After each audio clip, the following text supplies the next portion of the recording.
성도님들, 오늘도 어제 아침에 이어 어제 밤에 이어 새로운 하루가 우리에게 연장되는 축복을 누리게 되셨음을 감사하십니까? 어제보다 오늘 하루가 하나님의 선물로 주어져 또 하루를 살게 되었다는 것은 동시에 이 땅에서의 우리의 죽음이, 이 땅에서의 우리의 남은 육신의 삶이, 그로 인한 삶의 종말이 이전보다 하루 더 가까워졌음을 의미하기도 합니다. 주님을 구원자로 만나게 될 사람과 훗날에 우리 예수님을 심판자로 만나는 그 사람에 따라 이 땅의 마지막 그 종말의 때, 다시 말해 주의 날을 대하게 되는 성격이 확연히 다르겠습니다. 하지만 분명한 것은 주의 날이 하나님을 심판자로 대하건 우리 예수님을 구원자로 대하건 모두, 양쪽 모두에게 반드시 임하게 될 것이라는 점에서는 어찌 보면 공평하다 할 것입니다. 사랑하는 시흥교회 성도님들, 오늘 이 중간에 많이 빠지셨는데요. 이 땅에 어제보다 오늘 더 가까워진 이 땅에 남은 날, 사실상 매일매일이 주님 앞에 서 있는 주의 날인 셈인데 어찌 살아가고 계십니까? 오늘이 마지막인 것처럼 오늘 하나님이 이 경상도 말로 됐다 이제 그만 온나 했을 때 지체 없이 하나님 앞에 기쁨으로 뛰어갈 만큼 여한이 없는 하루하루를 감사함으로 살아가고 계십니까?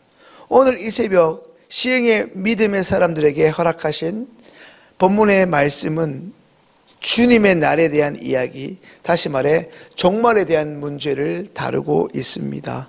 이미 데살로니가전서 4장에서도 말씀드렸듯이 이 종말에 대한 문제를 생각해 보았습니다. 먼저 앞서 데살로니가전서 4장의 종말과 데살로니가 후서 1장에서 논의하고 또한 다루고 있는 그 종말에 대한 세부 내용이 결코 같지 않음을 우리가 먼저 이해해야 합니다.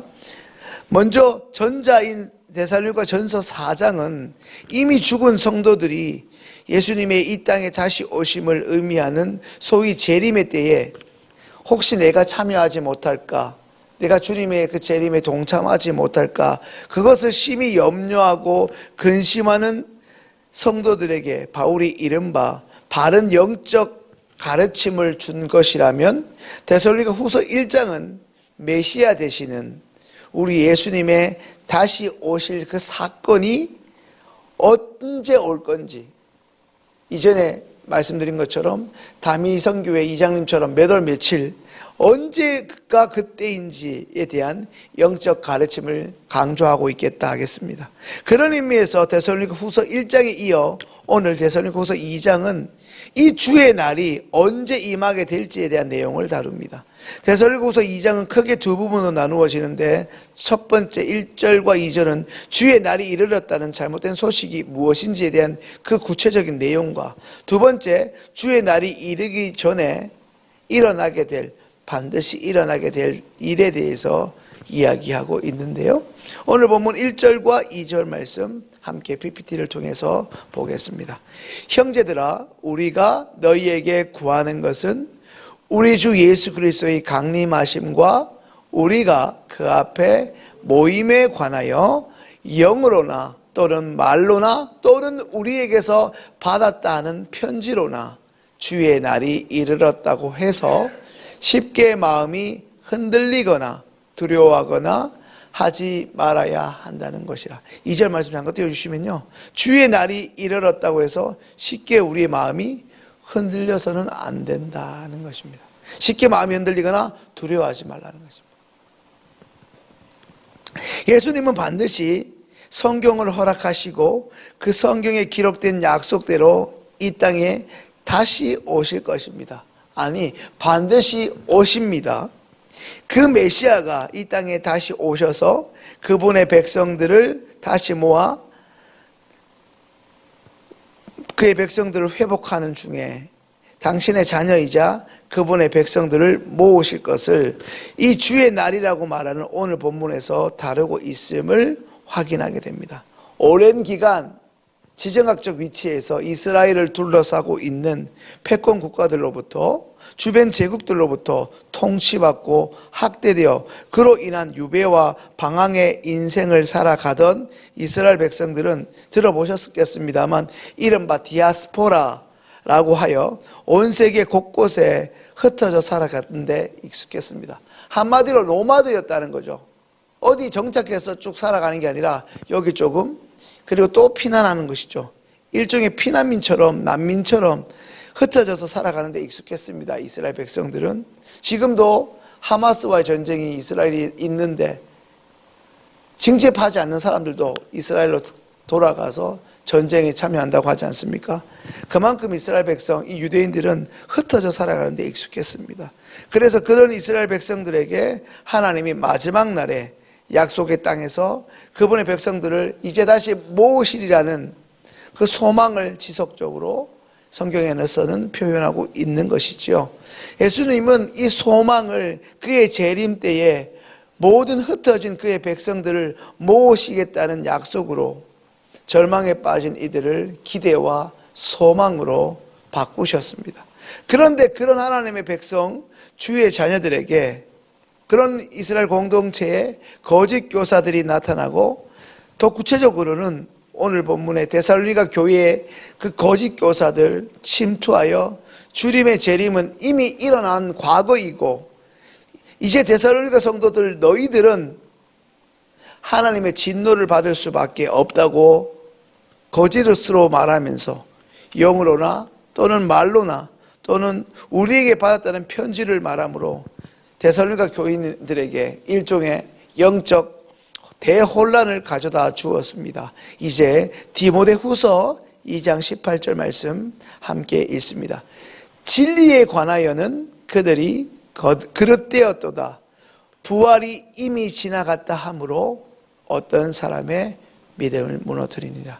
빨간색을 한번 읽을까요?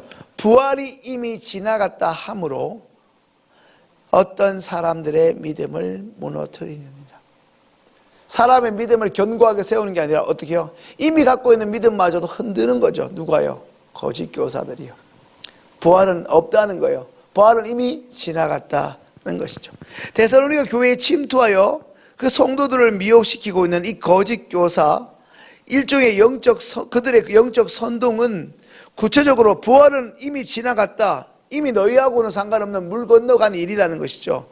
그러니 너희들에게 남은 것은 이제 하나님의 진노를 결코 피할 수 없다는 것인데, 이것은 가히 이단적이라 할 수 있을 정도로 당시 심각한 문제였습니다. 성도님들, 반드시 잊지 말고 기억하셔야 할 것은 오늘 이 자리에 나온 우리들을 비롯해서 주를 믿는 사람들은 하나님의 독생자 예수 그리스도로 인하여 구원하심을 받은 성도들은 하나님의 선택을 이미 받은 자들이기 때문에 마지막 날 우리 주님이 다시 오시는 그 재림의 날에 결코 배제되거나 제외되지 않는다는 것입니다. 이것이 너무나 중요합니다. 누구의 말에 흔들릴 만큼 그 사람이 없다고 하면 없어지는 것이 아니라는 것이죠. 하나님이 만세전에 우리를 자녀 삼으시고 택정하시지 않았습니까?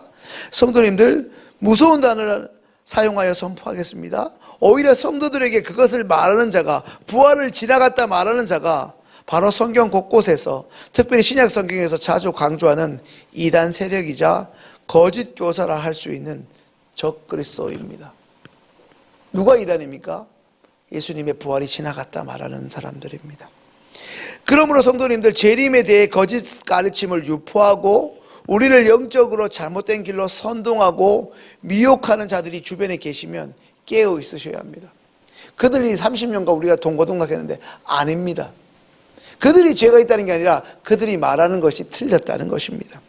주의 날에 대한, 이 마지막 날에 대한, 다시 말해 재림에 대한 바른 지식과 확고한 믿음이 있어야만 우리와 오랜 친분을 통해서 교묘하게 파고들고 집요하고 끈질기게 우리를 괴롭히는 이단 사이비의 유혹에 흔들리지도 넘어지지도 않게 되는 것입니다. 누가 이야기하든지 간에 흔들리지 말고 깨어 계셔야 합니다. 성도님들 기억하십시오. 성경을 가지고 성경을 이야기한다고 해서 성경을 관통한다고 해서 성경적인 것이 아닙니다. 잘 보시면 이단들이 굉장히 성경적입니다. 그들은 성경밖에 이야기하지 않습니다. 예화를 들지 않습니다. 그러나 틀렸습니다. 누구든지 하나님의 약속의 말씀인 이 성경을 왜곡하고 곡해하면 이단입니다. 거기에는 목사도 예외일 수 없고 자유할 수 없습니다. 그래서 데살로니가 교회 성도들, 특히 베레아 성도들은 항상 바울이, 그 대사도 바울이 말씀을 전해도 바울이 전해서 대단한 게 아니라 바울이 전하는 그 메시지가 과연 성경적인가, 그것을 살폈던 것입니다. 이것을 우리는 잊지 말고 기억해야 합니다. 바울은 주님의 날이 이미 이르렀다고 거짓 교사들에게 미혹당하고 선동당하고 있는 당시 데살로니가 교회 성도들에게 아직 그날은 오지 않았으니 쉽게 동요하지 말고 그로 인해 놀라지 말라고 당부하고 또 당부하고 있는 것입니다. 그러면서 주의 날에 일어날 일에 대해서도 경고합니다. 그것은 다음과 같습니다. 주님의 날이 이르기 전에 먼저 큰 배교가 있을 것이고 적그리스도라고 일컬어지는 불법의 사람들이 이제 곳곳에서 부지기수로 등장하게 될 것이고 그들의 나타나는 것으로 인해 성도들이 거짓 가르침과 거짓 표적에 의해서 그들의 믿음이 흔들리고 미혹될 것이라고 말입니다. 그러나 우리 주님이 다시 오셔서 그러한 불법한 자들과 그들의 잘못된 가르침을 믿고 추종하며 따르는 자들을 또한 심판할 것임을 경고합니다. 성도님들, 불필요하게 과도하게 표적과 은사, 기적들을 구하거나 추구하지 마십시오. 그리고 너무 감정에 눈물 흘리고 그 감정이 나는 그 현상들 너무 따르지 마십시오. 그게 중요하지만 전부는 아닙니다. 우리가 붙잡아야 할 것은 현상이 아니라 본질입니다. 성도는 하나님이 인간의 생사화복을 주관하실 뿐 아니라 이 땅의 역사를 지금도 통치하고 계시는 분임을, 동시에 이미 승리하신 예수님과 우리가 반드시 승리할 것임을 굳게 믿는 사람임을 기억하셔야 합니다. 이제 말씀을 정리합니다. 그러니 할 수 있는 대로 주님의 진리의 말씀을 바로 아셔야 합니다. 바로 아실 수 있도록 교회에서 개설하는, 교회 밖이 아니라 교회 안에서 개설하는 그런 성경 강좌가 있으면 들으셔야 합니다. 바이블 아카데미가 있다면 들으셔야 하고, 없다면 열어달라고 요청을 하셔야 하는 것입니다. 그리고 할 수 있는 대로 주님의 진리의 말씀을 바로 알고 그 교훈에 따라 예수님의 재림을 기다리며 끝까지 그 믿음을 지켜가야 하는 것입니다. 오늘 이 하루도 그 거룩하고 복된 믿음 안에서 살아가시는 시흥의 모든 진리의 파수꾼들 되실 수 있기를 주님의 이름으로 축원합니다. 매일 말씀과 기도에 깨어 주님의 재림을 기다리며 살아가는 신실한 우리 모든 성도님들 되실 수 있도록 첫 번째 기도하겠고요.